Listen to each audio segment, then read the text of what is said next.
This is the Fifth Estate, coming to you from the Fort Hall School of Government in Nairobi, Kenya, and Professor Mutahi Ngunyi.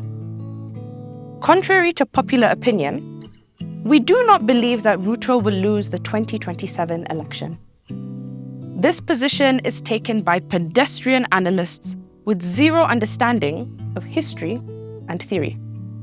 Allow me to explain. For starters, the only person who can defeat Ruto in 2027 is Raila Odinga.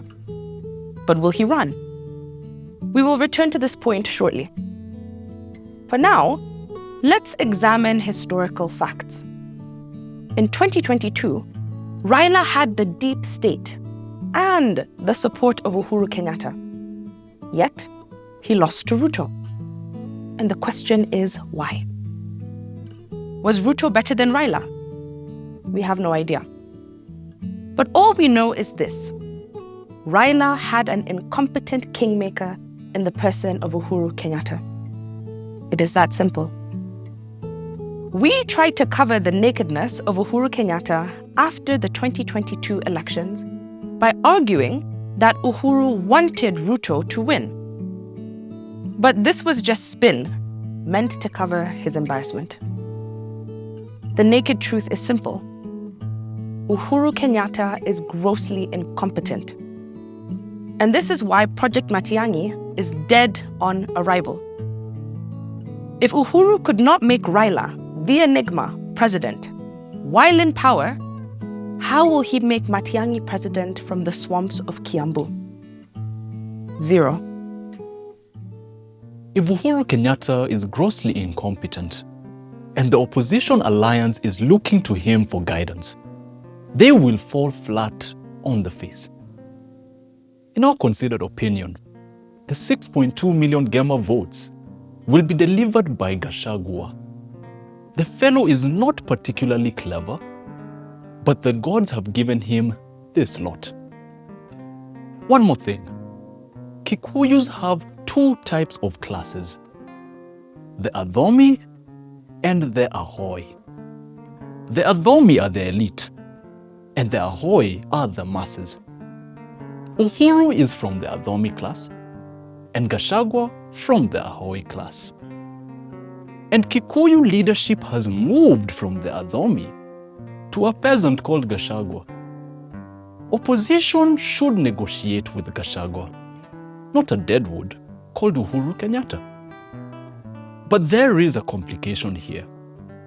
The Ahoy, like Gachagua, are devious. They are transactional. What, for instance, does Gachagua get from supporting Matiangi or Kalonzo?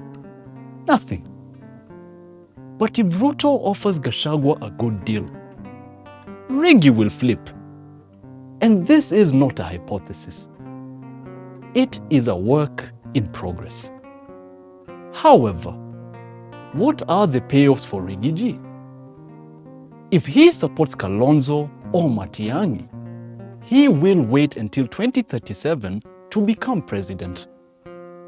But Ruto can promise him 2032, the 10 billion he asked for, and more, plus the disappearance of court cases. Let us explore this Gachagua flip a little bit. No one comes to power to govern. They all come to power to accumulate. Now, Gachagua has been removed from the accumulation chain as DP. But if you are to allow him to accumulate in exchange for Kikuyu votes, would he take the offer? The answer is absolutely yes. There's one more thing. Is it possible that Ruto and Rigiji talk at night? That they are still in touch? If this is possible, the public is being fooled. Ask Safaricom.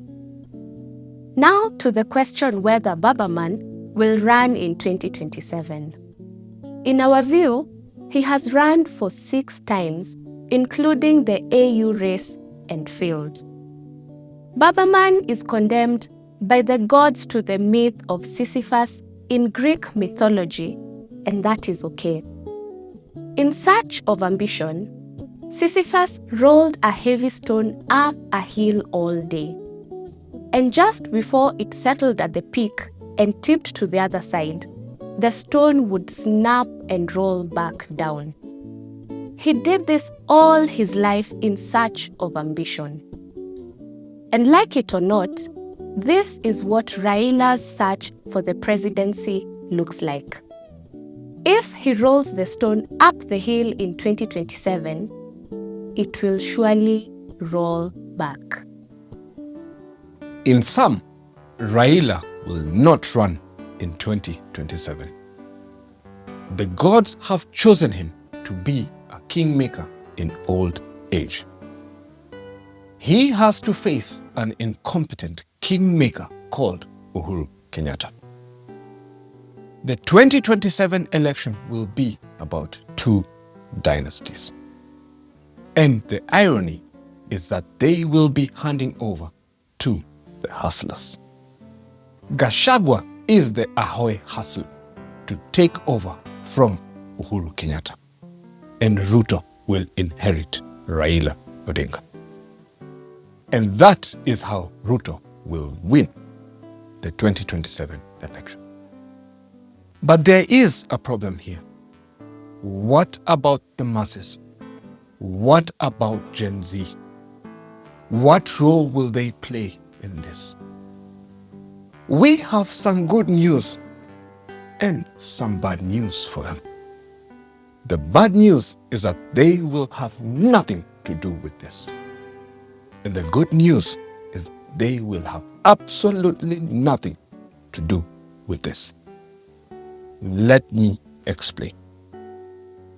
1. The 2013 election that gave Uhuru power was won through voter registration. This is what resulted in the tyranny of numbers. And this was done by William Ruto.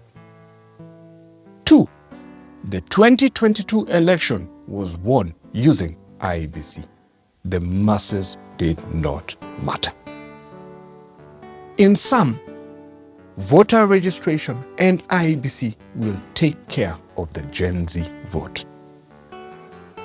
If Uhuru is incompetent and Matiangi is his candidate, they should do something